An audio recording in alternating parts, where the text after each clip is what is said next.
A growing number of students from across the country are going overseas to cities like Beijing and Shanghai for internships to gain greater career experience. Companies abroad are hiring, and for young people, they hope that international experience gives them a competitive edge to help their resumes stand out in a tough American market. CRCC Asia is an organization that's helping students achieve that goal. Founded in 2006, Director Holroyd Pearce believes the wealth of skills and knowledge gained during a China internship will greatly increase an intern's future employability back here at home. He joins us now from KQED Studios in San Francisco to talk about the group's work. Holroyd Pearce, good to have you on this program, sir. Hi, Tavis. Thank you very much for having me. I suspect I should start by explaining what CRCC Asia means. Yeah, sure. We started as two companies, China Recruitment and China Consulting. But the internship program has really taken off and is the main thing that we're focused on at the moment. Okay. So if I'm looking for an internship, make the case for me if I have the option to intern here or in China, say, abroad. Why abroad? Well, I think what we're all seeing is that the globe, the world, is just becoming a smaller place, and employers are valuing those international skills and international confidence that bit higher than just domestic skills.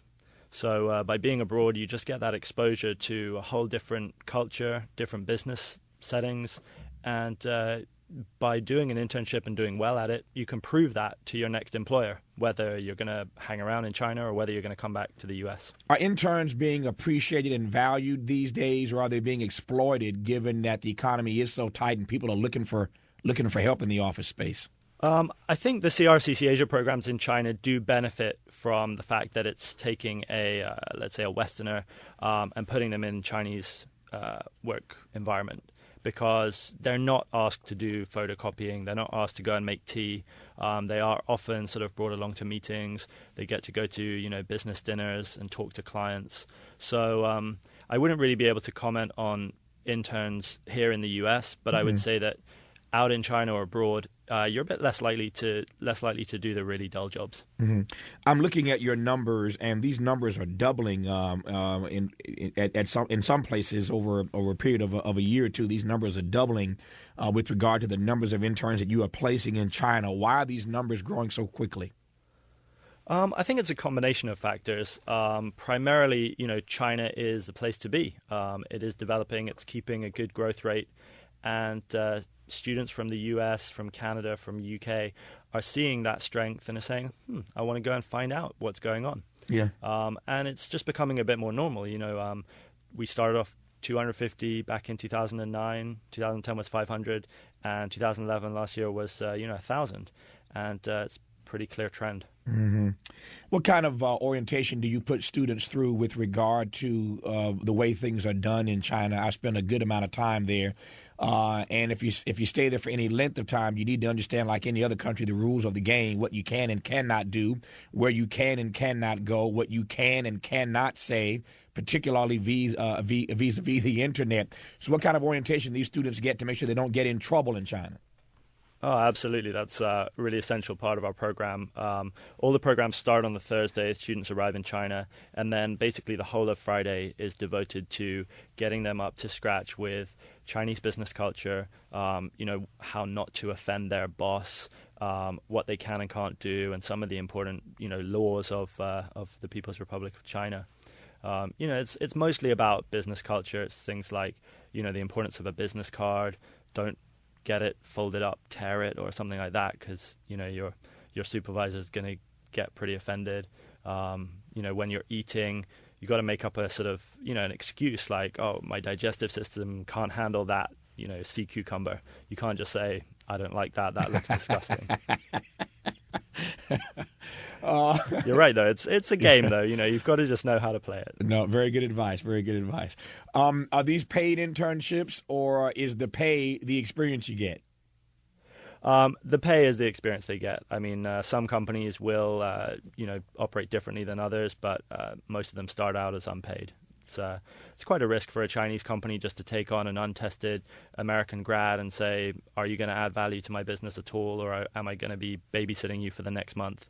So they do start off as unpaid. Let me flip the conversation. We've been talking about what the students get out of it. What do these Chinese companies get out of being exposed to American youth?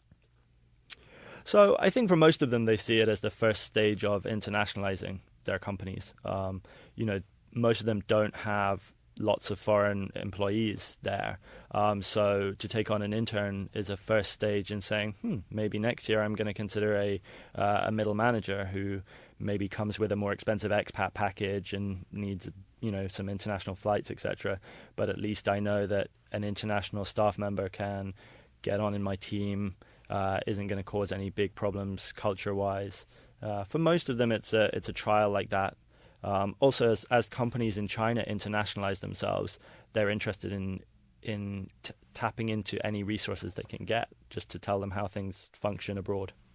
The main reason I decided some years ago to go to China for the first time was because I just figured in my business, in my line of work, it made no sense for me to consider myself a global player, to be talking to people about the global condition and not have experienced China, given the role that China is and will continue to play for the foreseeable future on the world stage. I just thought it was pretty ignorant of me to not spend some time in China getting to know the people and understanding better the issues.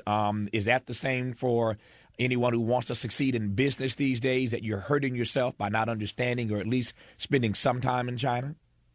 I would say that's absolutely true. I think what you said really just hit the nail on the head. It is about finding things out, going out of your way to understand how the world is working.